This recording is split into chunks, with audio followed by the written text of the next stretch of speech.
90년대에 누구나 한 번쯤 방문해 보았을 용산 전자상가는 몰락이 시작된 지 오래라는 것 누구나 들어보셨을 것입니다.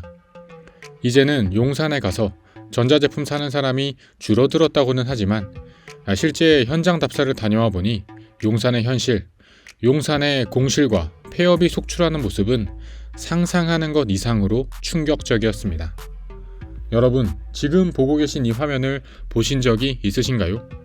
2007년에 KBS에서 용산 전자상가의 강매와 협박을 취재한 모습입니다. 손님이 이것저것 궁금한 것을 물어보고 쉽게 마음의 결정을 내리지 못하자 가격이 고무줄처럼 내려가더니 계속해서 손님이 머뭇거리자 심지어 손님에게 "손님 맞을래요?" 라고 하며 강매와 협박을 하는 모습입니다. 아마 이 장면은 한 번쯤 보셨을 것입니다. 그래서 아마 여러분들도 용산 전자상가가 망하는 것은 자업자득이라고 생각하실 것입니다.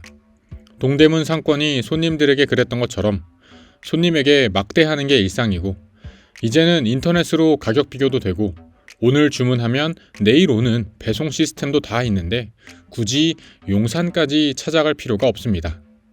에이, 이제는 용산 누가 가나? 용산도 끝난 지 오래지 뭐 라고 알고 있지만 실제 방문한 용산의 모습은 사람이 없고 셔터가 내려간 폐업 상가와 공실 상가가 속출해서 말 그대로 유령 상가 그 자체였습니다. 빠르게는 1980년대부터 비교적 최근인 2000년대 초까지 용산 전자상가는 우리나라 전자제품이 집결하는 중심지였습니다. 최신 컴퓨터 부품부터 게임 CD, 디지털 카메라와 첨단 녹음기 등을 구하려면 용산을 가야 했습니다. 우리나라에 공식적으로 들어오지 않는 해외 밀수 제품까지 구할 수 있었으니 용산 전자상가는 말 그대로 문전성시였습니다. 그러나 1차적으로 오프라인에서 온라인으로 유통 구조가 변화하면서 용산 전자상가가 몰락하기 시작하였으며, 거기에 더불어 2차적으로 용산 전자상가 일부 상인들의 폭언과 강매 행위, 과도한 폭리를 취하는 영업 방식이 용산 전자상가를 완전히 끝내버렸습니다.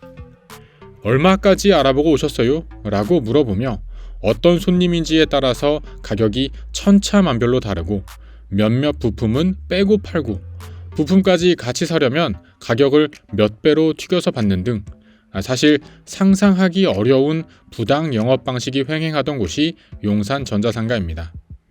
물론 모든 용산 전자상가 상인들이 폭리를 취했던 것은 아닙니다.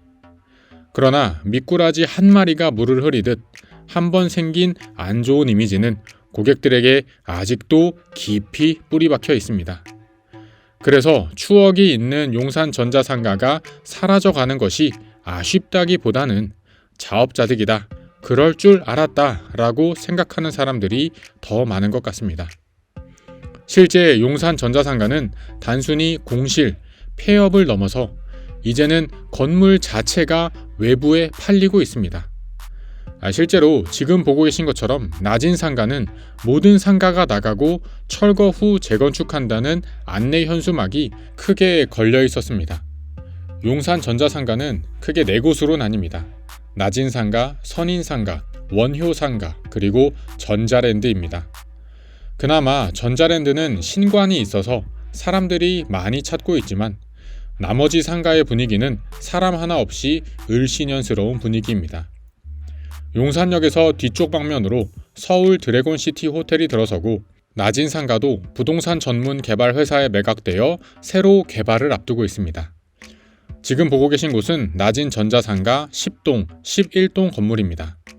상가들이 모두 공실이고 조명상가 한 곳만 외롭게 남아있는 모습입니다. 예전에는 평일, 주말 할 것 없이 이곳에 오면 손님과 직원, 물건 나르러 온 사람들과 오토바이가 뒤엉켜 난리도 아니었는데요. 이제는 사람 한 명 없이 참 많이 바뀐 모습입니다. 지금 보고 계신 곳은 선인상가입니다. 손님은 아예 없는 수준이고 상인들도 찾기 어렵습니다. 상가 10곳 중에 한두 곳만 문을 열고 장사를 하고 있는 모습입니다. 대부분 셔터가 내려간 상태이고 물건 택배박스가 많이 쌓여 있습니다. 이제는 세상이 많이 바뀌었으니 직접 판매보다는 온라인 판매로 많이 바뀌는 모습입니다. 택배 상자가 많이 쌓여 있고 장사가 어느 정도는 유지되는 것 같지만 그래도 적막한 분위기는 여전한 모습입니다. 그나마 선인상가 1층은 예전처럼 가게들이 성업하고 있지만 문만 열려 있을 뿐 손님은 찾기 어렵습니다. 지금 보고 계신 곳은 용산 전자타운과 그 인근의 상권입니다. 사실 이곳은 용산 전자상가의 수요가 확장되는 곳인데 용산 전자상가가 죽으니 덩달아 이곳 상권도 폐업과 공실이 속출하는 모습입니다. 이곳 방면으로 계속 나가면 원효로와 효창공원역이 있는데요.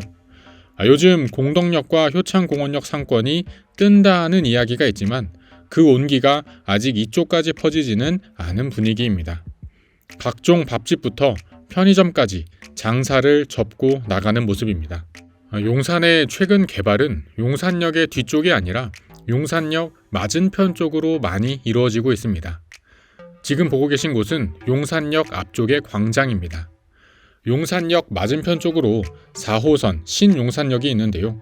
신용산역 중심으로 한강대로를 따라 한강 벽면으로 아모레퍼시픽 사옥, LS 용산타워, BTS의 소속사인 하이브, LG U+ 본사까지 대기업이 많이 들어서고 주변 환경이 바뀌고 있습니다.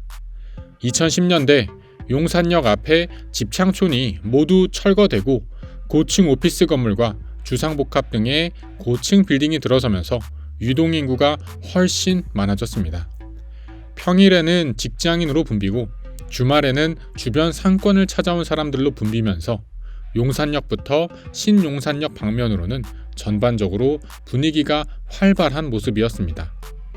용산의 중심이 90년대까지는 용산 전자상가였다면 2010년대, 2020년대에 들어오면서는 신용산역 방면으로 많이 이동하였습니다.